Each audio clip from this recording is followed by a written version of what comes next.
Hi everybody, happy Wednesday! Welcome to Jess Plays Exile Election. I am a little late in recording this one right now, so I'm basically gonna record it and then put it up on YouTube right away. Yeah, basically what we're doing today is probably gonna be some storytime stuff, but we'll see. We'll see how it goes. I thought I was gonna do that last time and then a lot of plot happened, so we'll see. Alright, let's see what's going on. Okay. That night, as I had discussed with Ichika, we stayed up all night.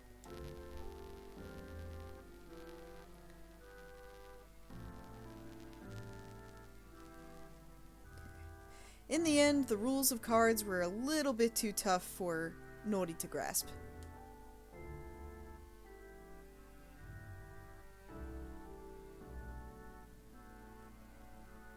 She probably would have appreciated if I could have done some magic tricks with the cards, but I didn't actually know any magic tricks.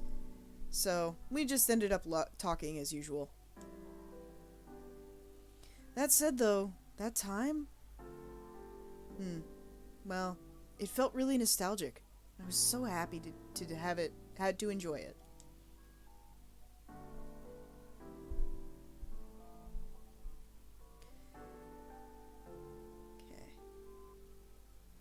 I had completed my revenge against those 9 people. And I felt as though I had finally joined hearts with Misa. It was time to start thinking about the future. Obviously, I wasn't going to forget about Misa. My precious memories of her would always be kept in my heart.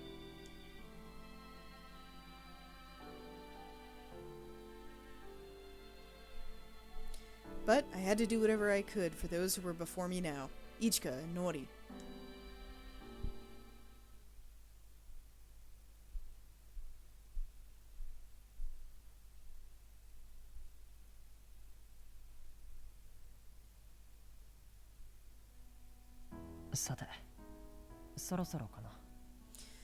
Alright, I guess we'll be heading out soon. As I had explained to Ichika yesterday, today I was going to spend all day reading up on everyone.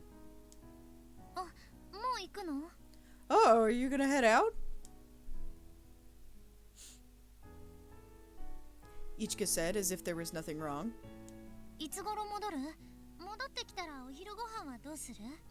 What time are you going to be back? When you come back, what do you want to have for lunch? However, this wasn't like any other day.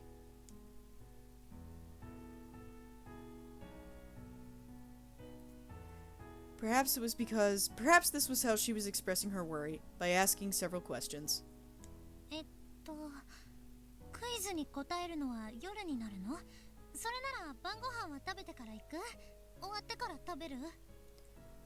So you're gonna probably go answer the quiz tonight, right?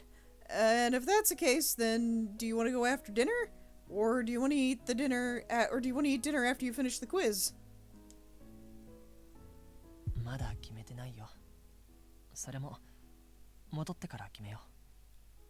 I haven't decided yet. I'll decide when I get back.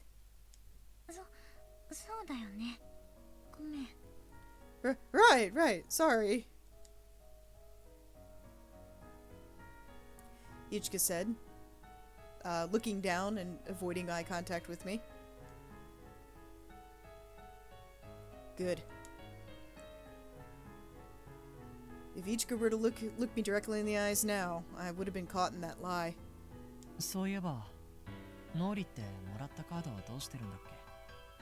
Oh, yeah, actually, now that you mention it, what happened to those cards that Nori got?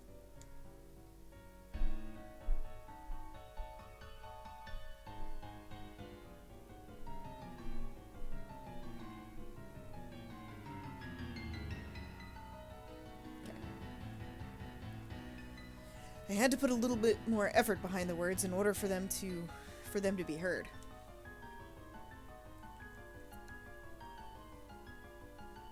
I thought that I would go last night and take a look around for the cards Nori had. but since Ichika wanted to hurry up and get her all showered, I didn't have time to look.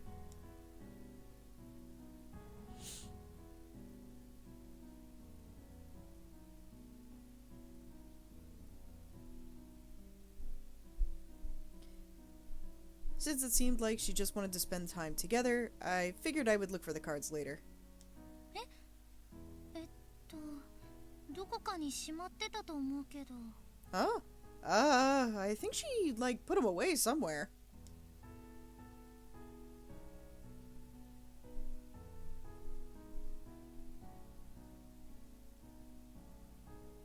If she were to look through Nori's pockets now, well, I'm sure Ichika would also realize that something strange had happened. It's just that, in order to come back alive...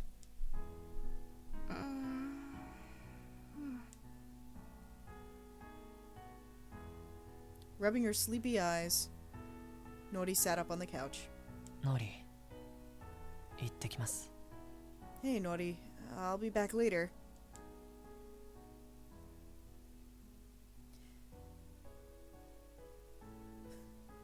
As I said that, Nori yawned.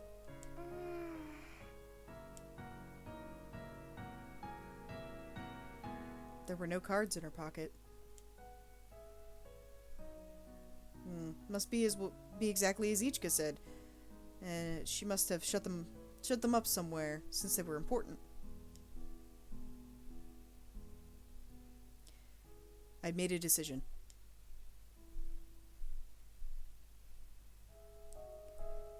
If I continued for any further, the chances that Ichika would catch on to what I was doing were pretty high.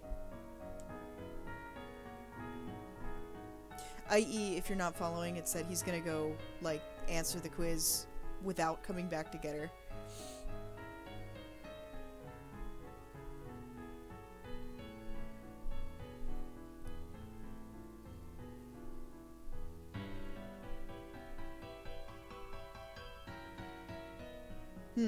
Maybe yesterday when I was talking to Alice, she knew that I wouldn't be able to get these cards back from Nori.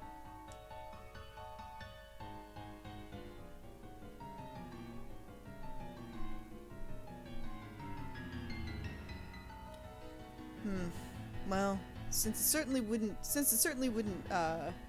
was the kind of thing that you would have to be pretty together to realize, I figured that Alice had probably accounted for me not being able to get a hold of these cards, and it was probably pointless to continue to look for them. さて、それじゃあ、行ってくるよ. Alright, well, I'll be back later. I said, over my shoulder, already heading toward the door. いってらっしゃい. Yeah, I'll see you later.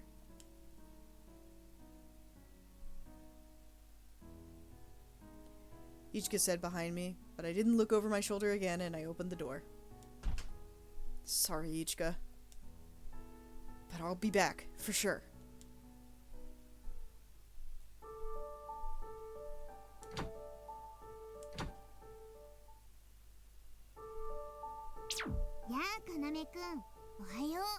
Hey, Kaname-kun! Morning!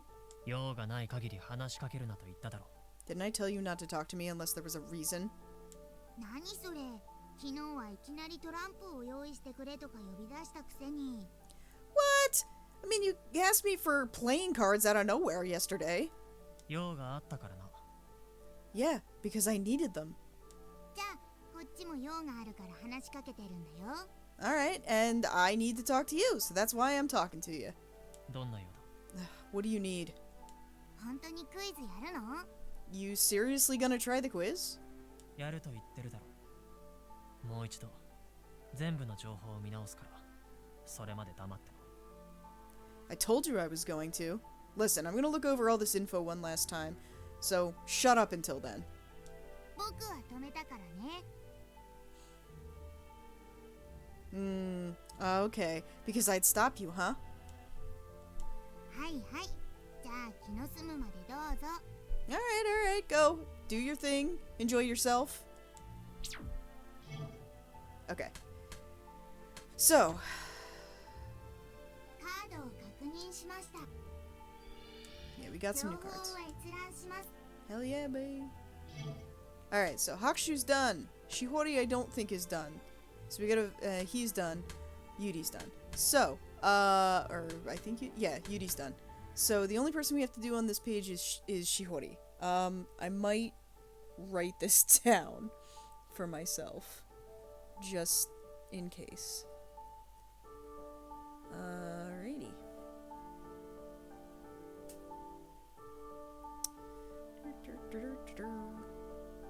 Alright, so Shihori we need to finish, because we don't know what's going on with her. I think we did the twins. We gotta finish Izuki. Izuki. Okay. Kaname, I think we have to finish ourselves too, actually. I don't think we actually finished ourselves.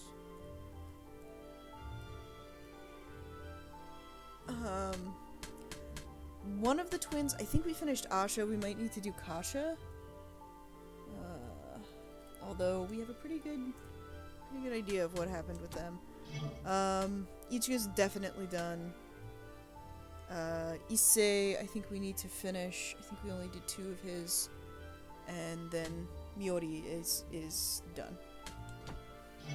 Okay, alright, let's start with Shihori. And we'll go ahead and just shotgun these bad boys and go through them.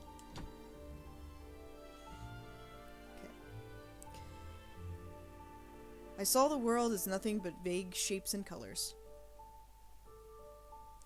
Since I wasn't very good at remembering names of strangers, it was even harder for me to remember their faces. Everything about the world was just vague, and everything aside from myself was completely vague. My mother always told me that this was fine. There was only one person, and there was only one person that needed to understand me, and that was her. So, my world revolved around myself and my mother. You don't need anything that's unnatural. I nodded. In our house, there was nothing that wasn't necessary. Everything that was there was something that we absolutely had to have. This is the proper way to live. You understand, don't you? There was no way I could tell her I didn't understand. If I didn't understand, then that would make me weird. So instead, I nodded again. So instead, I asked something else. Or instead, I listened, I guess. If I didn't, then my mother wouldn't believe that I actually understood everything, and she wouldn't talk to me anymore. Hey, Mom, what's that?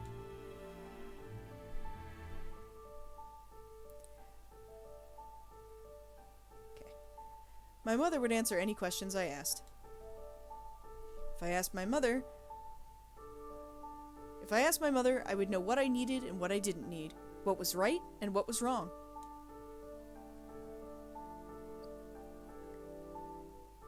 My mother was something necessary. I was also something necessary. My mother was right, but was I really right? My mom was always at home.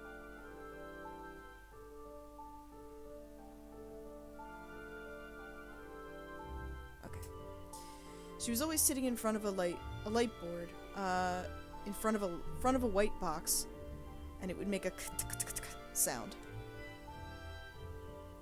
Listening to that sound, I would wait for my mother to look over her shoulder at me, so that I could hear what she was telling me, so I could hear the correct things that she was telling me.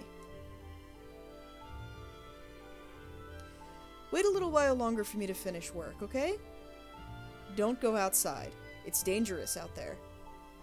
There are so many things out there that are wrong, so being here is the safest place you can be. What my mother said was always right. When I was young, my mother would get mad at me often for holding my chopsticks wrong.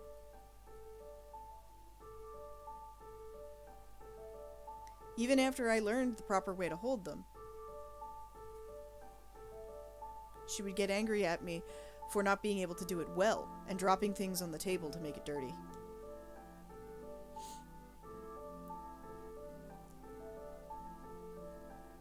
In a world that I could barely make out any of the shapes in, there were only a few things that I could see that were right. My mother and myself.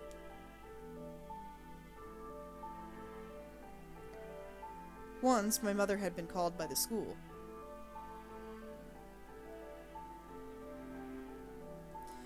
Even though I was there also listening to what the teacher had to say, I didn't understand it at all.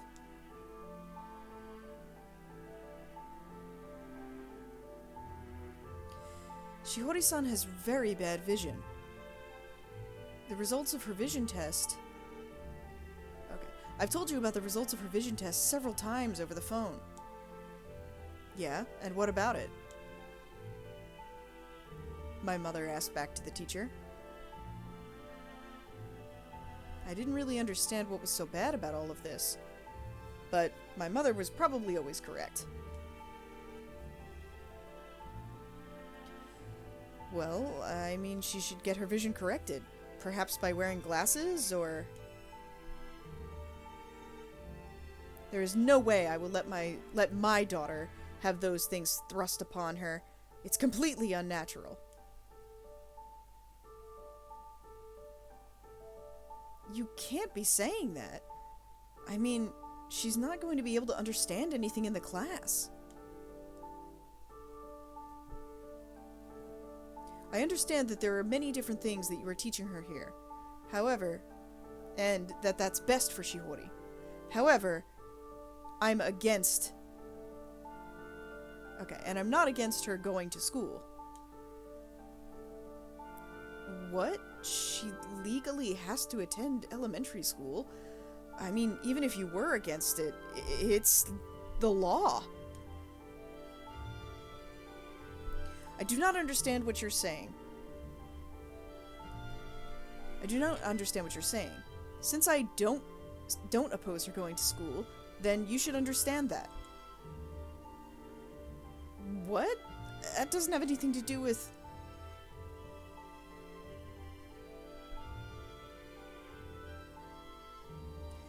In the end, my mother and the teacher yelled at each other, and then fell into silence.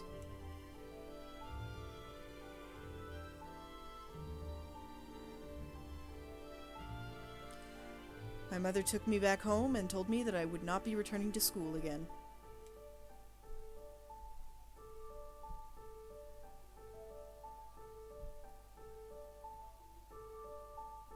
Since I didn't really understand what school was or why you should go there, I was pretty happy.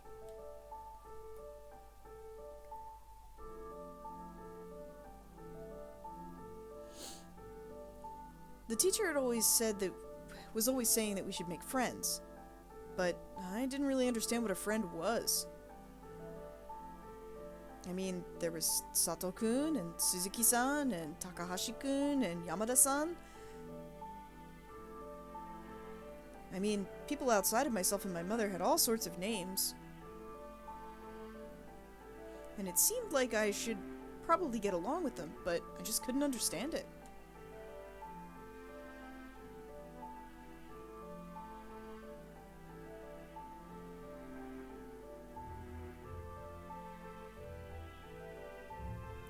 Since my mother was always telling me to try and understand what people really truly felt, I had been working really hard to try and tell whether they were angry, or if they were smiling, or perhaps if they were lying. If I listened to their voice, I would more or less be able to tell. And the only thing that I didn't understand was how to get along with people.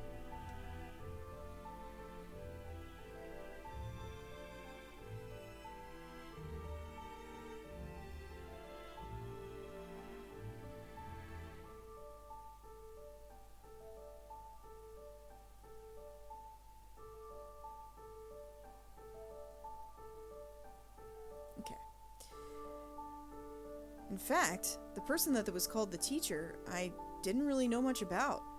I just kind of know that they had a low voice and they stood at the front of the classroom. I had heard of books called textbooks.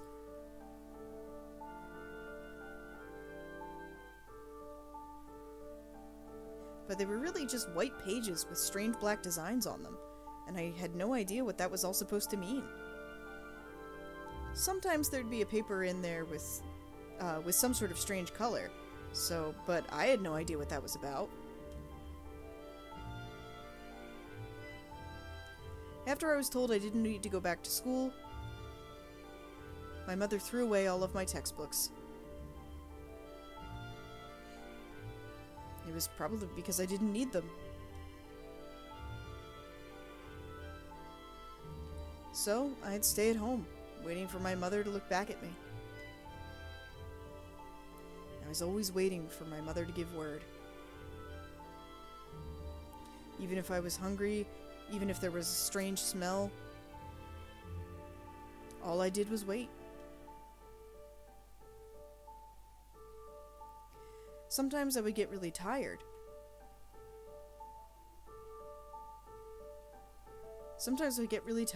And the existence of both myself and my mother would grow a little bit hazy. But even then, I waited.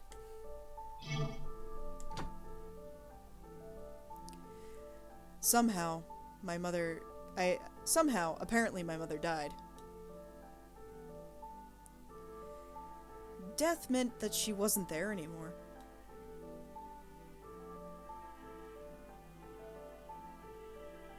It meant that I would never speak to her again.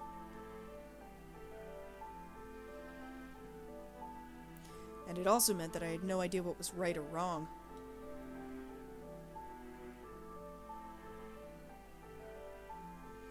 The person who told me was my mother's older sister. She's not your aunt, she's your mother's older sister.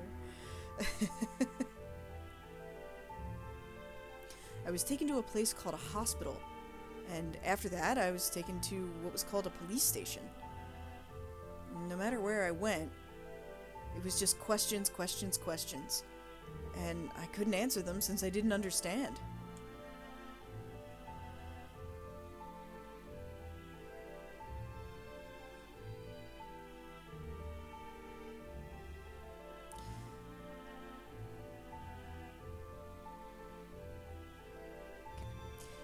In the end, my mother's older sister, the woman who was supposedly my mother's older sister, took me to a different place. A place that was overflowing with wrongness.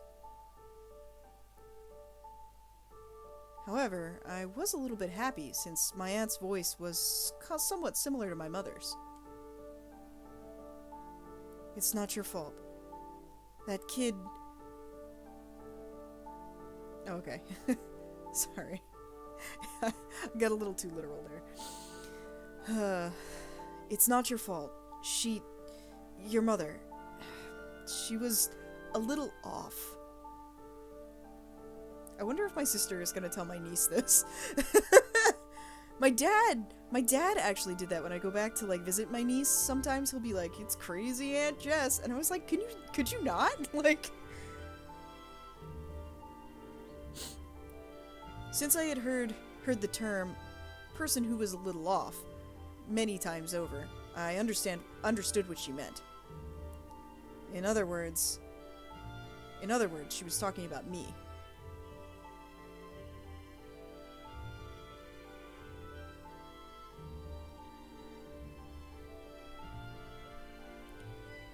She had a heart condition, and despite that, she never took her medicine or went to the hospital.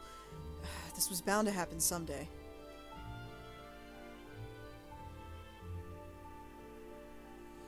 My aunt said, though I couldn't tell if she was angry or exhausted. "So, what do you want to do from now on?" my mother's sister asked me. It was something my mother never would have done. The only thing that I was ever supposed to do was listen to my mother. Therefore, I had no idea what to answer.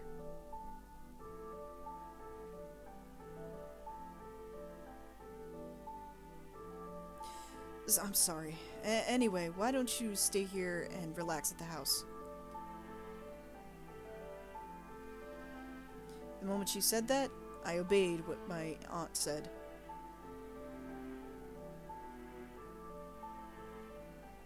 Since she sounded so much like my mother, it meant she should have been correct. From that moment on, my life began with my aunt.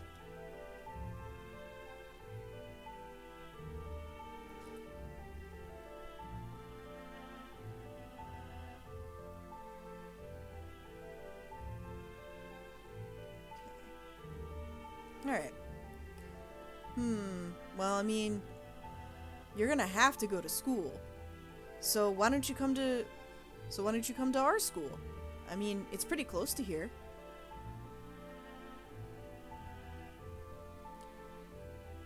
My aunt was a high school teacher. And then we've got to get you a pair of glasses. Or would you prefer to get contacts? Glasses? Is that okay? Okay. I mean, you have bad vision, right? I heard from your homeroom teacher. Yeah, got it. My aunt was right. So, I would listen to what my aunt had to say from now on.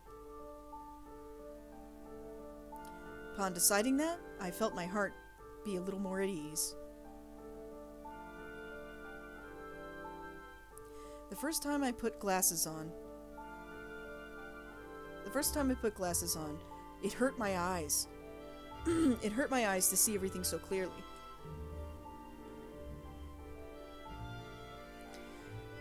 The colors of things weren't completely mixed, and it made my eyes hurt. In the end, I ended up not wearing glasses. But I followed what my aunt had told me to do. And I would hold them up in front of my face while I walked. This is funny because this actually reminds me of when I was in 6th grade. So I wear glasses, and when I was in 6th grade, which was my second year of middle school for me, I had to wear glasses because I couldn't see things on the board, and I wasn't happy about it because I didn't want to wear them, and I actually lost my glasses, and they sat in the lost and found for about like 3 months, and my mother kept yelling at me about it and was like, "Where are your glasses? Please wear your glasses." And she kept yelling at me to check the lost and found, and I kept not wanting to, and I just didn't. And eventually that's where they were.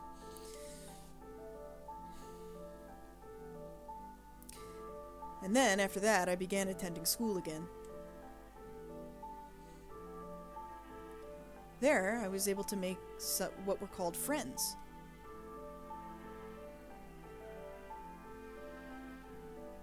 Wow, Yurizono-san, you're a real good listener. Why are you so good at listening? Or you listen to everything. Sometimes people would tell me this.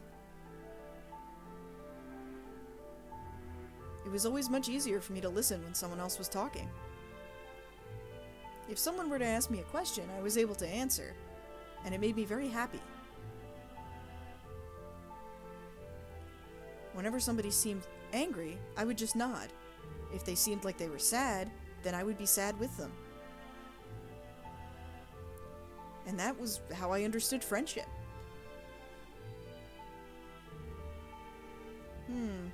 But Yurizono-san, you don't talk about yourself much. You don't talk much yourself. When people said that, I didn't quite know what to do, so I would talk a little. I would talk about my mom, or about my aunt.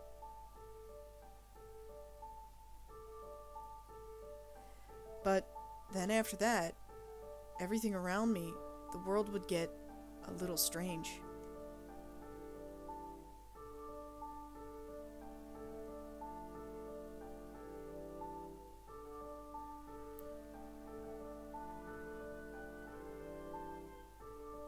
One of my friends told me that I was a murderer, and then after that stopped talking to me. And I guess I lost that friend. After that, my aunt started to change too.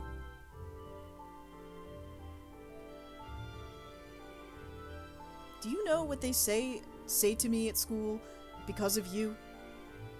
No.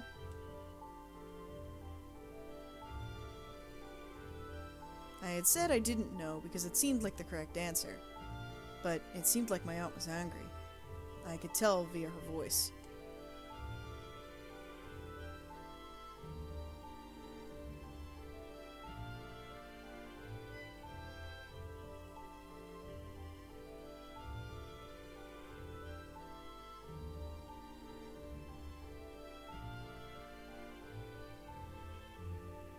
I told you you shouldn't talk about what happened. Just now I was told by the vice principal that I need to retire. When I decided to take you in,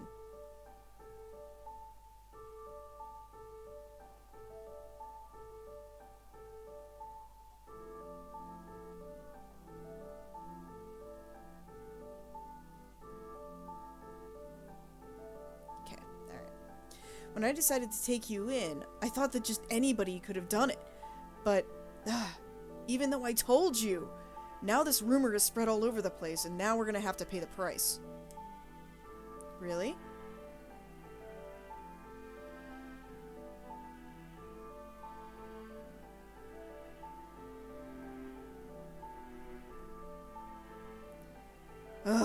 Do you know what happens if you answer me that way? What happens? Fine, whatever. Just be that way. Got it. My aunt was correct.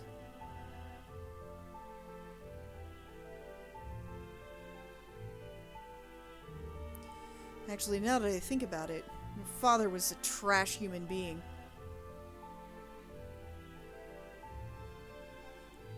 I guess you can't do anything about it since you've got the same horrible blood as him. My father?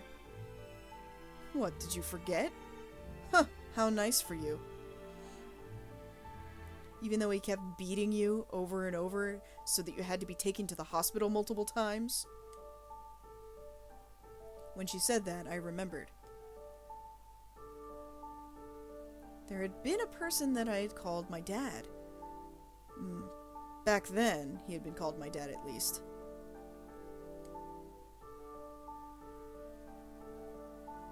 Because my mother had told me to forget about him, I had forgotten. I'm sorry, Shihori. But listen. Listen, I'm sure your father loved you and your mother. It's just that he just went over the line a little bit. You can understand that, can't you?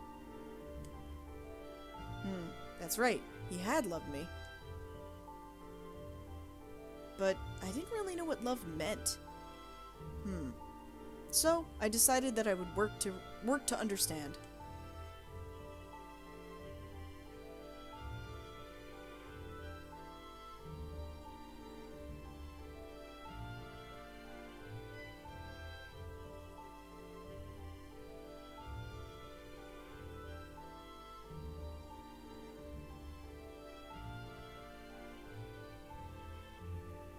Hey, Shihori. You wanna die with me? Your mom... it's no good. She doesn't get me, you know? So, Shihori... It's the dad speaking.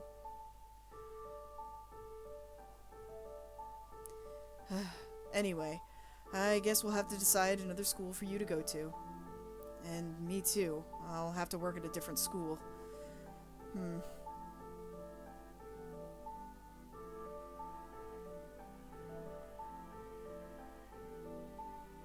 Okay, remember, we're not gonna tell anybody about my sister, right?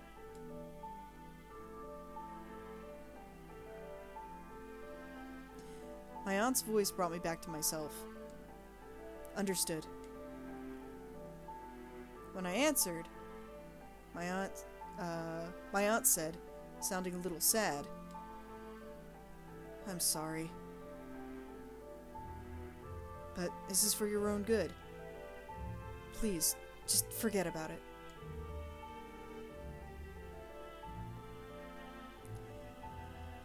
From that day on, I protected what my aunt said was good.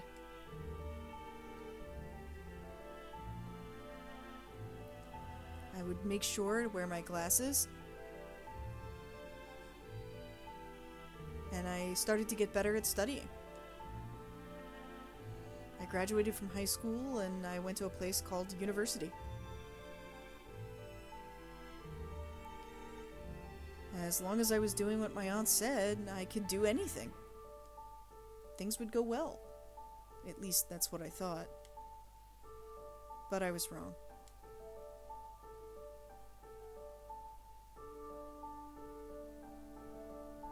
Even though I didn't say anything about my mother while I was at university, I was once again called a murderer.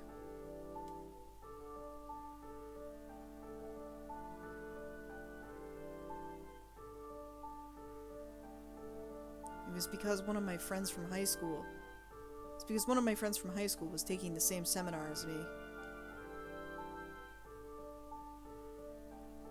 And that was how I learned. I had killed someone. Exactly as my aunt had said. Even though my mother had told me to forget. Even though I had forgotten my mother. Even though I had forgotten my father. They hadn't been erased.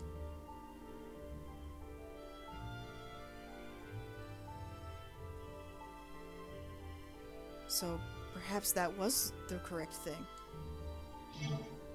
Okay, so you did kill somebody. Probably your mom or your dad. Cool. Alright, let's do... I think it's Kaasha that we have to do still. Okay. Nice to meet you. I'm Hakushu. Kaasha, right? Well, it looks like we're gonna be neighbors from now on, so looking forward to getting to know you. The first time I met Hakushu-sama, I knew it was fate. His kind eyes, his beautiful lips, his warm voice. I fell in love with all of them in an instant.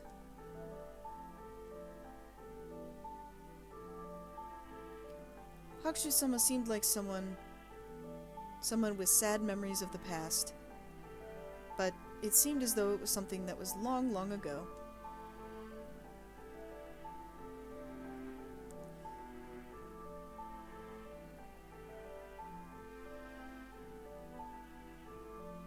My elder brother, who had loved me more than anything, and whom I had loved more than anything, was no longer of this world.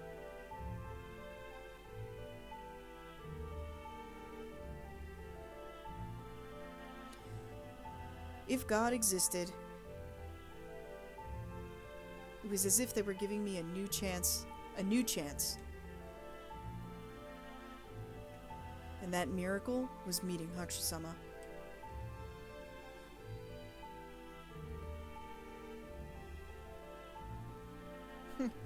Wow. I mean, you really look a lot like beep. Beep, beep, beep, beep, beep, beep. Let's forget about that, Hakushu-sama, and why don't we go get something to eat? I would like to talk to you more. If you want something homemade, I'm pretty good at cooking.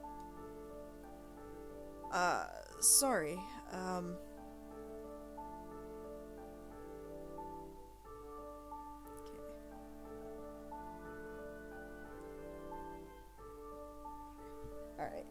Alright. Sorry, it's just that, talk to me, so I wondered if I could maybe, help out.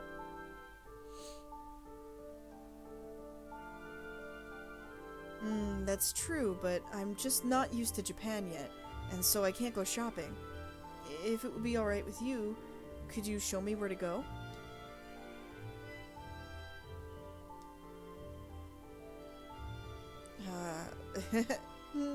You're pretty good at Japanese, huh? Well, it's where my mother's from, so I do know at least this much.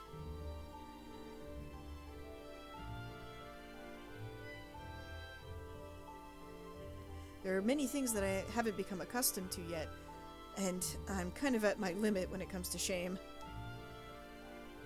So I think you have to read Asha and Kaasha's together because, like, what the other twin says gets blocked out in this, which is kind of an interesting way to go about it.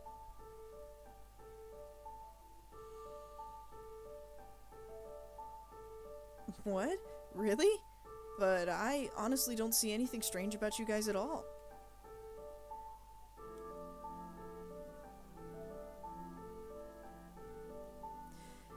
Actually, there is one thing I'd like to ask of you, Hakushu-sama.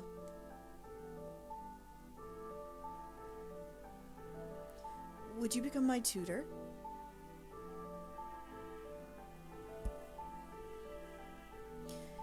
From that day on, Hakushu-sama and I began to spend many precious moments together.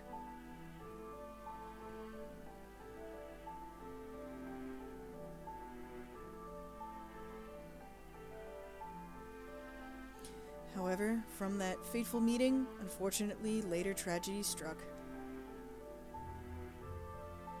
There was one person standing in the way of my happiness. I couldn't even bring myself to say her name, that devil woman. She was the one who had stolen away my happiness.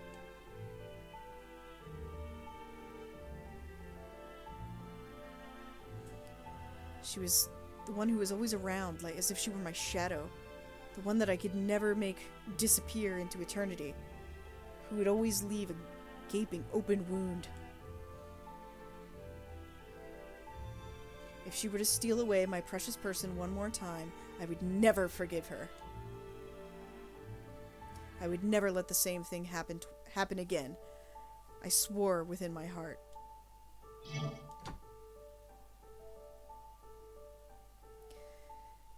It was actually Hakushu-sama who endured the tragedy. He lost his parents.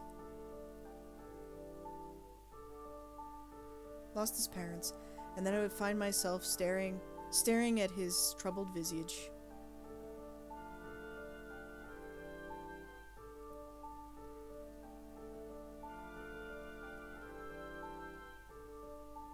Even though I thought that there was some sort of beauty in seeing the tears of the one you loved, I didn't want to even think that.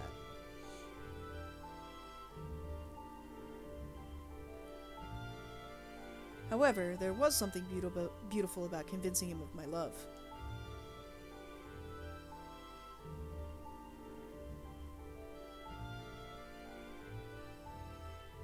Okay.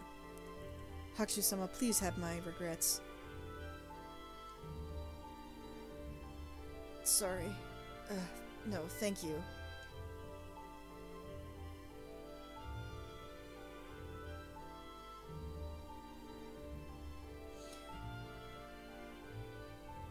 Of course this bad luck would have visited a tragedy upon Hakushu-sama. However, for me, I didn't see it that way. Hakushu-sama, I'll be looking forward to working with you from now on.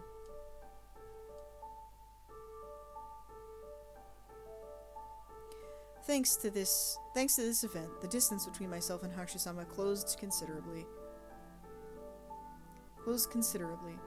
and therefore it was a necessary ritual.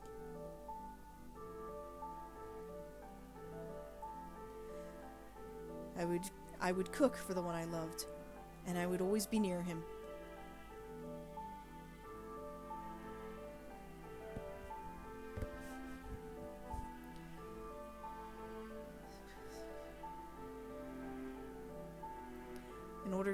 In order to ensure that our happy life would continue, I would have to get rid of the one who would destroy everything. Sorry. No, thank you. Beep.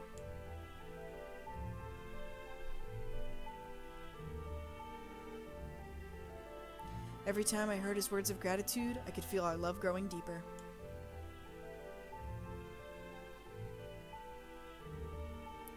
And there was only one thing standing in the way of us. My shadow.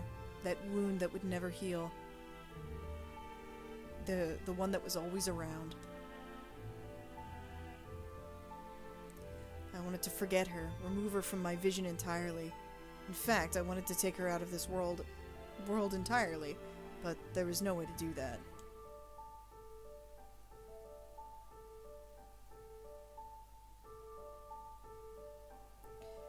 Unfortunately, she knew the truth about myself and Hakusama.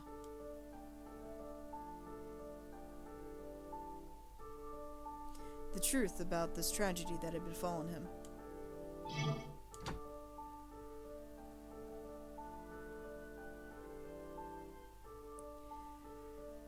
From that point, Hakusama tried to kill me several different times, or countless times.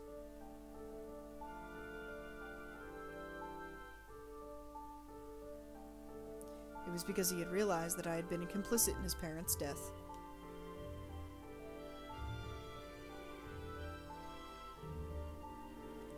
Despite that, he couldn't seem to see that all it had done was bring us closer together. He was now always looking at me, always by my side, and always trying to kill me.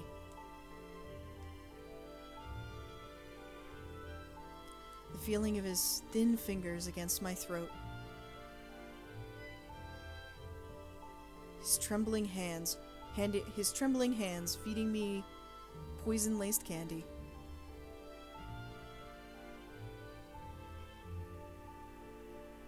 Every single trap he laid out for me was filled with love.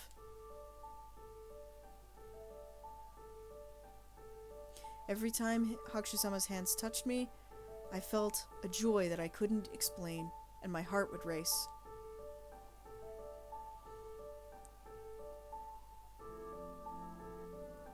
The only thing that I could complain about was the fact that my shadow was constantly falling into my... shadow was always hovering in the edge of my vision. And then, Hakusama endured a second tragedy. Of course, for me, it was a boon.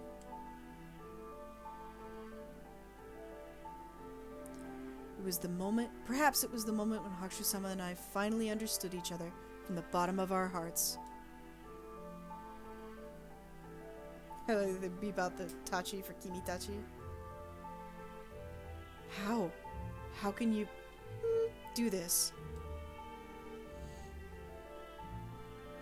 His voice trembling with sadness, and tears threatening to fall and shining in his eyes. I still felt so happy facing him. I did it all because I love you, Hakusama.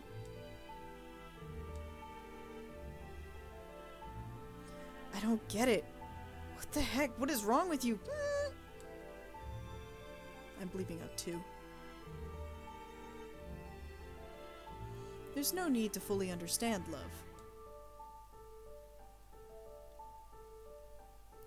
The only thing that mattered was that Hakusama and I loved each other. Oh my god. Are you gonna kill me too?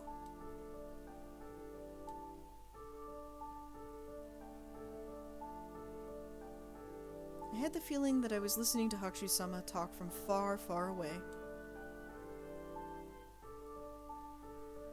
Suddenly, a thought flitted into my mind. And I could feel my happiness slipping slightly further away.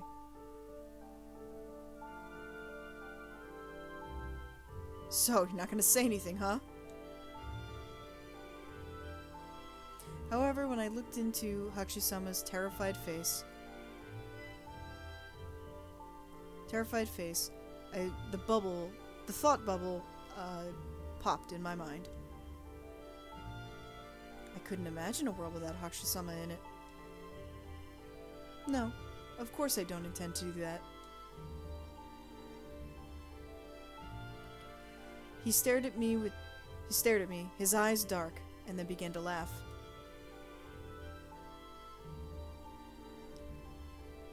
It was not the bright, soft laugh. It was a harsh laugh, like the light of the moon.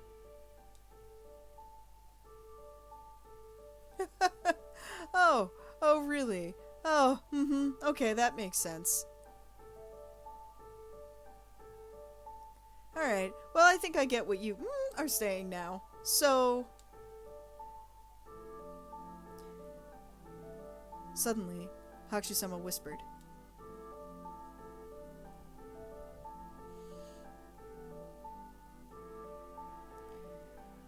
You. I'll kill of you.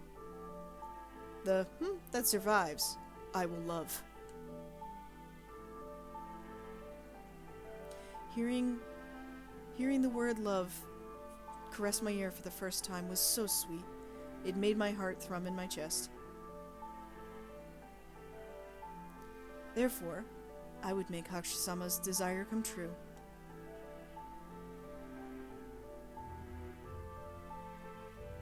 And then, I lost half of my world. However, it wouldn't be a tragedy at all, but rather the beginning of a brand new love story. Okay, let's do Izuki. Okay. I'd always looked up to my big brother.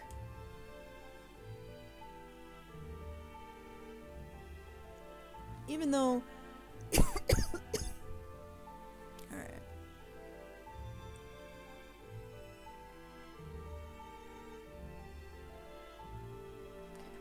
He always stood up for me against that guy that would always beat us up. My brother was 15, my brother was 15, and when my brother was 15 and I was 8, my brother took a bat to that old man's head. After that, he didn't hit us anymore.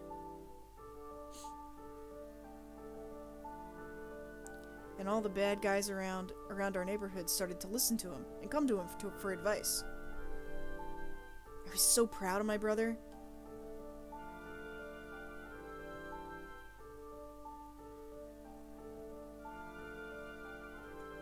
I would always follow him around.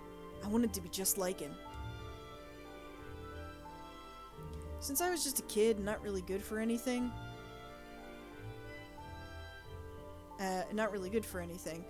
I didn't want to get in the way. Or, I was just a little kid, not really good for anything, but I didn't get in the way either. Sometimes I'd get a little roughed up, but it was different from when that guy used to hit me. And I understood that. And then sometimes he would take me with him and forgive me. Well, I mean, what are you gonna do? He'd always say, with a grumpy expression. But I understood. When my brother took him with me, it was because I had a job to do. I was always happy to be able to help my brother out.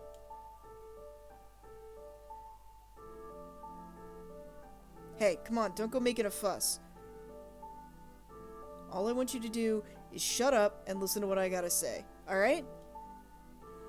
I told you I got it, I'm not a kid anymore.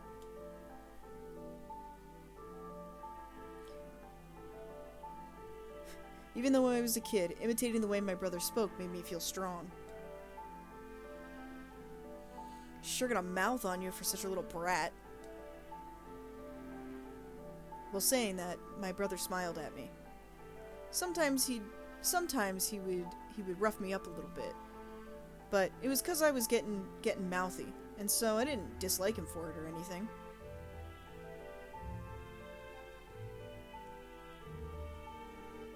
I'd always do the jobs that he told me to do.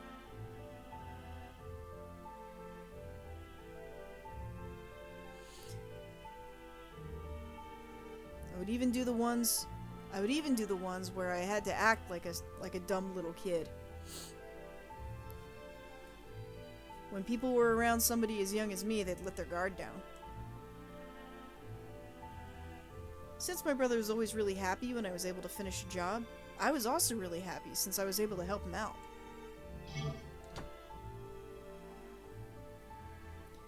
When I got old enough to not really be called a kid anymore, my brother took me to a tattoo shop.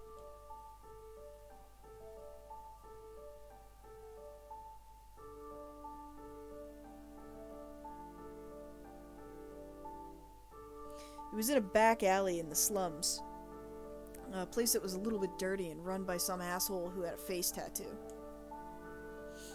How come we're coming here? There's better shops we could go to.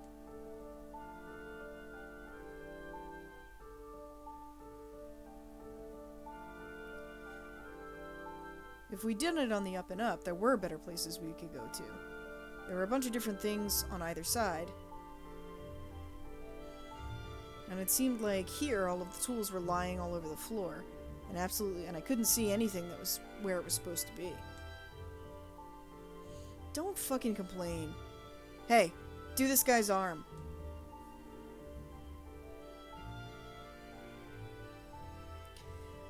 The stupid dumbass with the face tattoo smiled at me and said,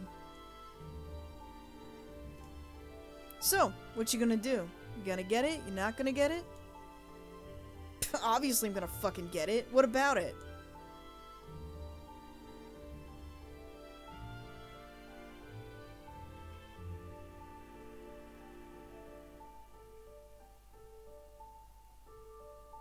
Okay.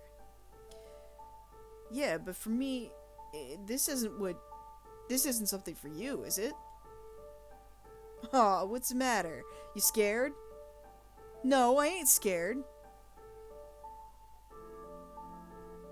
Alright, well then quit your fucking bitching. Alright, give him the same one I've got. Upon saying that, my brother rolled up his sleeve. It was a simple design, but I had always thought it was really cool, that tattoo. You want me to get the same one as you, bro?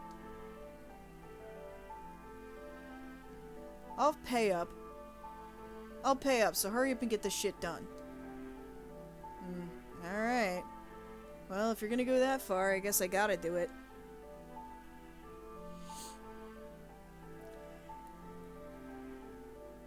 Even though I answered as if it wasn't a big deal, I was actually extremely happy internally.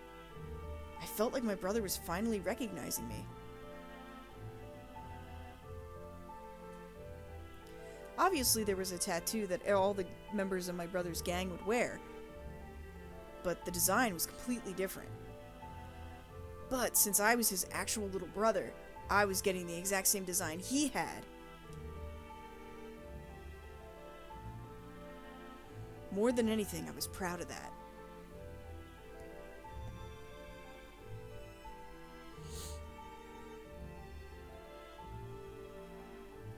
Once that was done, I properly joined my brother's gang. Up until that point, I was always just following him around. And he wouldn't actually leave any jobs to me. Finally, I was starting to take my place in the gang, and that made me so happy. At least until I got picked up by the cops.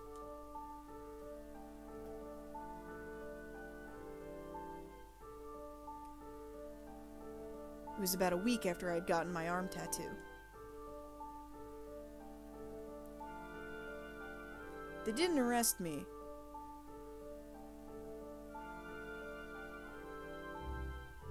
Okay. They didn't arrest me, but they did grab me. And call me a person of interest.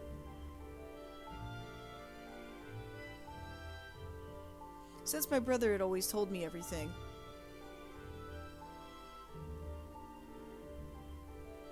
how to deal with the cops, I said I didn't know anything and just shut up.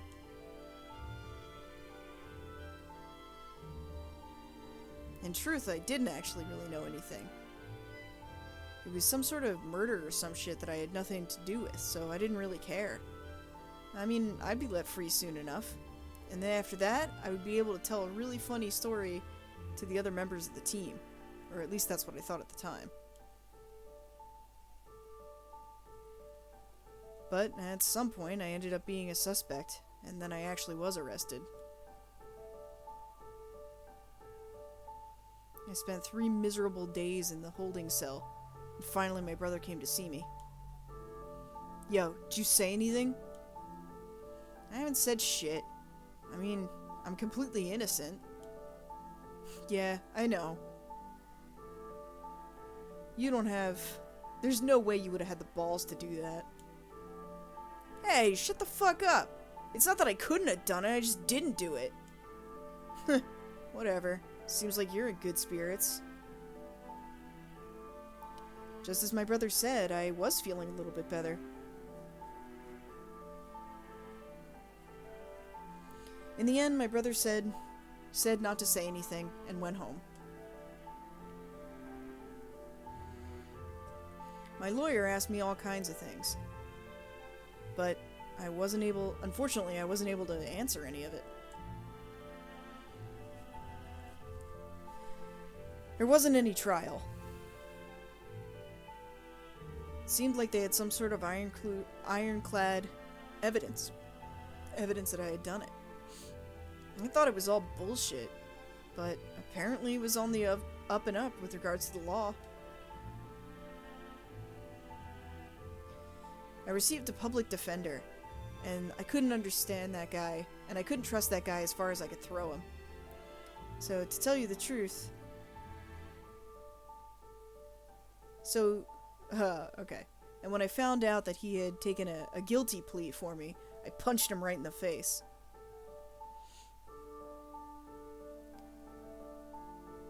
Or he told me to do a guilty plea. Okay.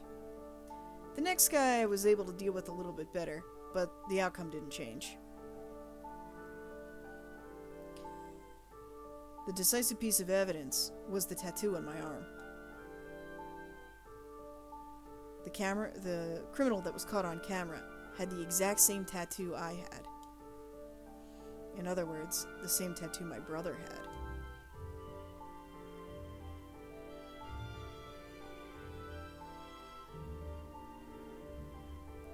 I hurried up and explained the timing of me getting the tattoo to my lawyer.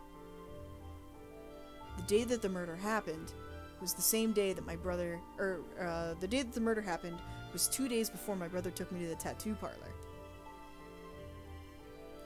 He could look it up, and then I told him where to find the shop. But there was no shop there. Instead, it was just some sort of small goods shop run by some foreigner, and everybody decided that what I had been saying was a lie. 3 months later, since the case never went to trial, I ended up staying in the holding cell for that long.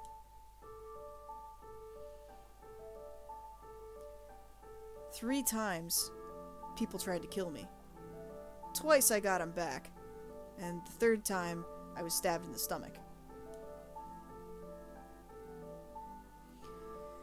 The actual trial happened while I was still in the hospital. There wasn't enough evidence, the lawyer later told me. My brother came to meet me when I got out of the hospital. And at that moment I realized that the tattoo was gone from my brother's arm.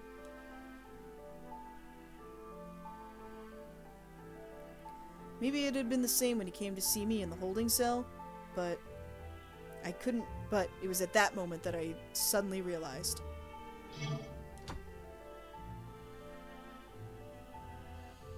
Yo, what's up? The food no good? My brother was in good spirits.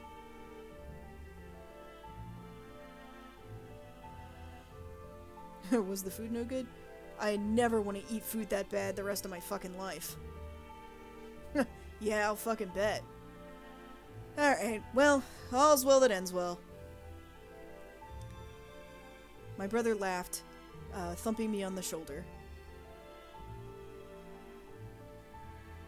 But no matter what, he didn't admit what happened. Hey bro, what happened to your tattoo? Huh? This? I got it removed. Man, you should see the shit they can do now. Check it out, it's like it was never there at all. That's not what I'm talking about. Hey, come on man, don't go yelling all angry in a place like this. Alright, how about I tell you in detail what happens?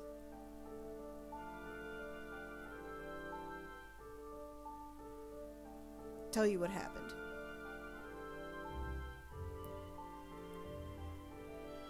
I don't really want to say, but I've been set up. You've been set up? Alright, let's get out of here for right now. It's dangerous. Wait, my brother was being set up by somebody?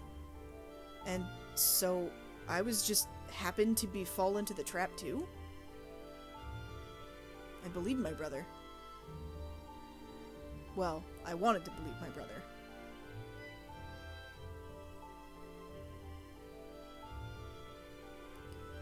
My bro took us back to our usual spot. There, all of the members of the gang were welcoming me back. Even though they were welcoming me, it wasn't a happy occasion. Instead, they were trying to kill me. You've always been in my fucking way.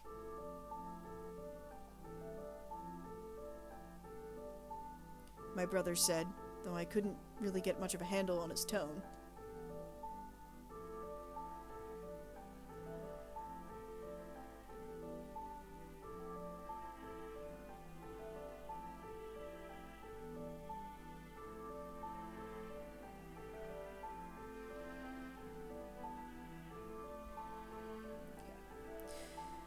You're always just some dumb little shit following me around.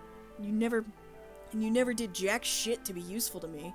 I figured that your last job could be you taking the fall for me, but you couldn't even fucking do that, could you? Bro. You should have fucking died in jail. If you would have done that, then...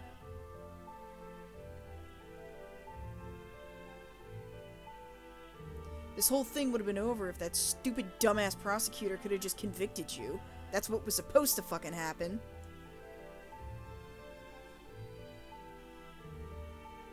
It was at that moment that my dumbass realized what was going on.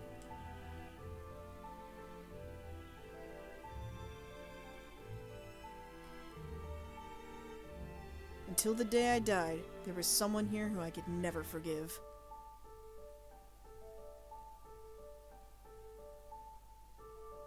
I might have been an idiot, but there was one thing I learned during my time in jail. It's either kill or be killed. Well, two things. In order to protect yourself, you always gotta have a weapon. I took out a pocket knife and stabbed my brother. Over and over. All the other assholes stood around gaping like fucking idiots while I did it. And then, my fucking piece of shit brother died. That was just how it was.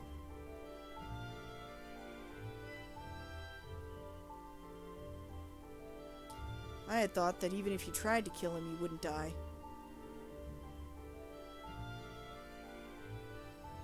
I had always looked up to him.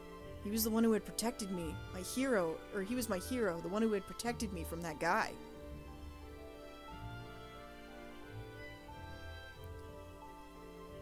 And then, he turned into somebody who set me up and tried to kill me. The worst kind of fucker. The gang broke up after that.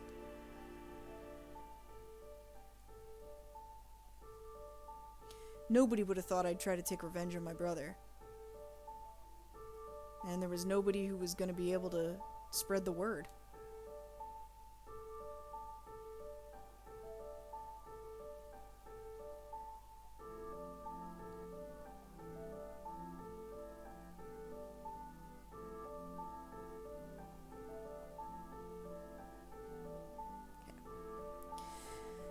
The whole situation with my brother was a stupid thing done by stupid people for stupid fucking reasons, and therefore it just kind of dissipated in the end. It was different when some dumb asshole with money gets killed. And there was no investigation, like that time that I had been arrested. I didn't get rid of my tattoo. It was proof. Obviously, not proof of my crime. It was proof that I would never again trust another person. I would remember every time I looked at the tattoo. I swore that I would never trust anyone again. Okay. I think the only ones we have left are Kaname and Issei. So we're gonna wrap up here for this week. Just so I can get this episode up because it's already Wednesday. And then for next week, we'll take a look at Kaname and Issei, and we'll go from there. So thanks a bunch, everybody. I will check you out next week, and have a fabulous, fabulous week. All right. Oh, before I go, I'm gonna have a new LP starting up soon. I'll make a release video, announcement video thing for it soon. I had a poll up on the blog for a bit about whether I should play it in the original Japanese or the English localization with Japanese voices. And the English localization won out by a hair. And then an hour after I closed the poll, like 12 more people voted, and then the Japanese won out by 1. But yeah, I'm gonna go ahead and make the release trailer for that soon, so you guys can look forward to that. I also have a couple of shorter, kind of like one-shot type of things that are gonna be coming out soon. This weekend's gonna be really fucking busy for me because it's one of the times where I have to do this fucking long-ass, like, 12-hour Saturday thing, and then one of my Japanese friends is getting married on Sunday, so I'm going to her wedding. But yeah, alright everybody, I'll see you again next week, and take it easy. Bye!